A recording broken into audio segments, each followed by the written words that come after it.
Twelfth class बेटा आज का टॉपिक है electric potential due to a point charge. कल हमने पोटेंशियल डिफरेंस किया था, तो आज सिंगल एक चार्ज की वजह से, पॉइंट चार्ज की वजह से इलेक्ट्रिक पोटेंशियल कितना होता है वो फाइंड करेंगे। तो electrostatic potential at A point in an electric field may be defined as the amount of work done per unit positive test charge in moving it from infinity to that point without acceleration against the electrostatic force due to electric field। क्योंकि ये आपके पास work done पर unit positive charge है तो ये scalar quantity है, तो आपके पास पोटेंशियल क्या हो जाएगा। पोटेंशियल डिफरेंस में हमने ए टू बी लिखा था, work done from a point A to point B, but यहाँ पर जो है potential at point A will be equal to work done from infinity to point A divided by charge Q naught। तो derivation almost पहले की तरह ही रहेगी। तो वर्क डन किसके इक्वल होता है, work done is equal to force into displacement की जगह यहाँ पर dl लिखा हुआ है, क्योंकि अगेंस्ट इलेक्ट्रोस्टैटिक फोर्स है तो फोर्स आपके पास कितनी हो जाएगी, minus Q naught E dot D L.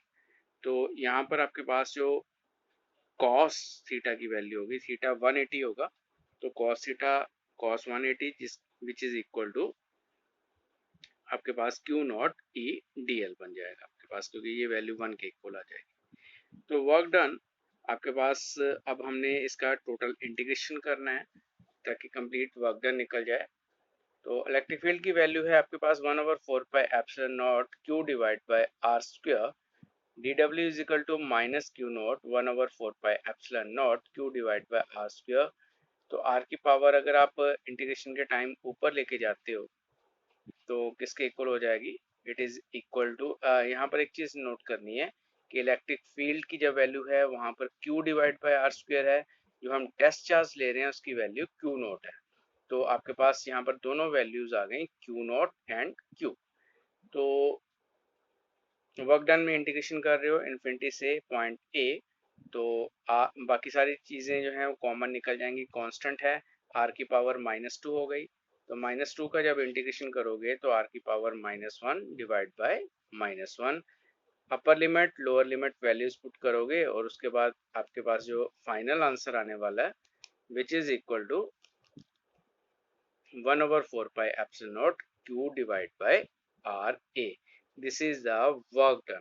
तो पोटेंशियल किसके इक्वल होगा, पोटेंशियल आपके पास आ जाएगा, यहाँ पर बेटा एक मिसप्रिंट है, 1/4 pi epsilon naught Q not के साथ क्यू भी आएगा, ये क्यू खत्म नहीं हुआ ना अभी, तो ये क्यू भी आएगा, और जब आप पोटेंशियल निकालोगे वो वर्क डन पर यूनिट चार्ज था, तो वो वैल्यू हो जाएगी 1/4 pi epsilon naught q divide by are.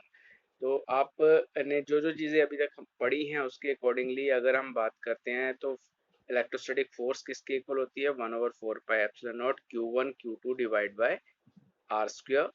अगर आप निकालते हो इलेक्ट्रिक फील्ड निकालते हो तो 1/4 pi epsilon naught Q divide by r square, और अगर पोटेंशियल की बात करते हो तो यहाँ पर Q डिवाइड बाय आर आ जाएगा। तो this is the value of electric potential.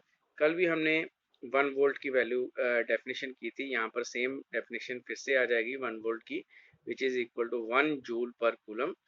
तो इसके बाद नेक्स्ट जो आपका टॉपिक है electric potential due to a system of charge. अगर एक चार्ज की बजाय आपके पास ज़्यादा नंबर ऑफ चार्जेस, जैसे यहाँ पर एग्जांपल में है Q1 है, Q2 है, Q3 और या फिर Qn, ये अलग अलग चार्जेस हैं, तो इन सारे चार्जेस की वजह से पॉइंट P के ऊपर कितना पोटेंशियल होगा वो हमने फाइंड करना है। तो हम इसको किस तरह से करेंगे, हम मान लेते हैं कि पहले आपके पास पॉइंट P के पास एक चार्ज को लेके आते हैं, किसी एक चार्ज Q1 को लेके आते हैं, तो उस टाइम पर पोटेंशियल किसके इक्वल हो जाएगा, potential is equal to 1/4 pi epsilon naught Q1 divide by R1। अब अगर वहां पर आप दूसरा चार्ज लेके आते हो तो उसकी वजह से उसका ऊपर जो पोटेंशियल होगा वो किसके इक्वल हो जाएगा, 1/4 pi epsilon naught Q2 divide by R2। Similarly potential due to charge Q3, potential due to charge Qn। तो अब यहाँ पर जो टोटल पोटेंशियल की बात करते हैं तो इन सबको हम ऐड कर लेंगे। तो ऐड करते टाइम आपके पास यहाँ पर जो है वेक्टर क्वांटिटी नहीं है, क्योंकि पोटेंशियल एक स्केलर क्वांटिटी है, तो हमें डायरेक्शन से कोई लेना देना नहीं है। यहाँ पर हमने सिंपली उसको ऐड करना है, तो आपके पास वैल्यू क्या आ जाएगी 1/4πε0। कॉमन निकल जाएगा जितनी भी वैल्यूज हैं, Q1 divide by R1, Q2 divide by R2 plus Q3 divide by R3।